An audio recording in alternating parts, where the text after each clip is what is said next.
So, I'm gonna make my second YouTube video, I think. I'm a little sick. I think I got like a cough and a sore throat kind of thing. It's finals week too, so shit.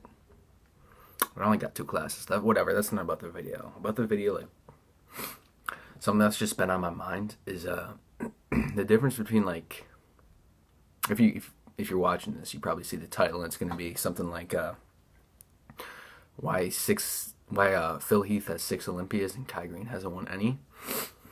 And besides drugs, genetics, politics, if Kai likes grapefruits more than the average person or not, and that's why he's not winning. It's not about that. It's about the mentality perspective between the two, and why Phil Heath, I think, is a champ, and why Kai Green is not a champ, or why he might never be an Olympia champ, even if he decides to compete or not. I'm going to try to make this shit fairly short. But it all comes down to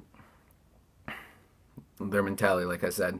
But, like, the difference between them is Kai is always kind of like, I don't know if it's an act for a camera or for sure or not, right? Because I'm not that involved in it. But Kai's always like this humble guy over here. He's always like getting his work done, but he's always like quiet about how he does it. And then Phil Heath over here, right? And everybody's like, Kai Green's the people's champ, right? And then Phil Heath, most people don't really like him as much as Kai Green. Why? It's kind of because he's just like a cocky bastard, right? Just to be real, right? He's always doing his work. It's not like he doesn't work hard. He works hard. But he acts like a champ. He knows going in when he's prepping for Olympia the whole entire time. He knows he's a champ. He's working hard. He's not tripping. He's not screwing off at all. He's confident. He knows what he's there for. He knows that he's the champ. He's the person to beat. Right? And no matter how many people try to take him down, he's always going to have that mentality. While Kai Green over here is, I always feel like he's more nervous, and he feels like he's got something to prove instead of having that mentality like he's already there, he's got this.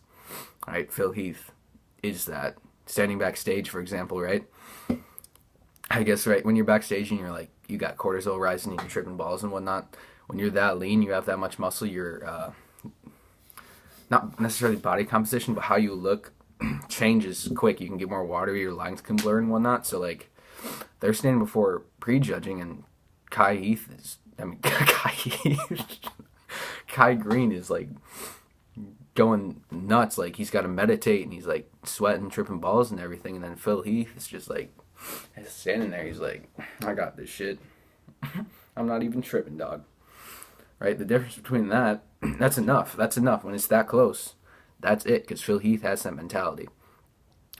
So I guess, like, the long story short is, if you are the best, own it. Know that you're the best. Don't try to be humble.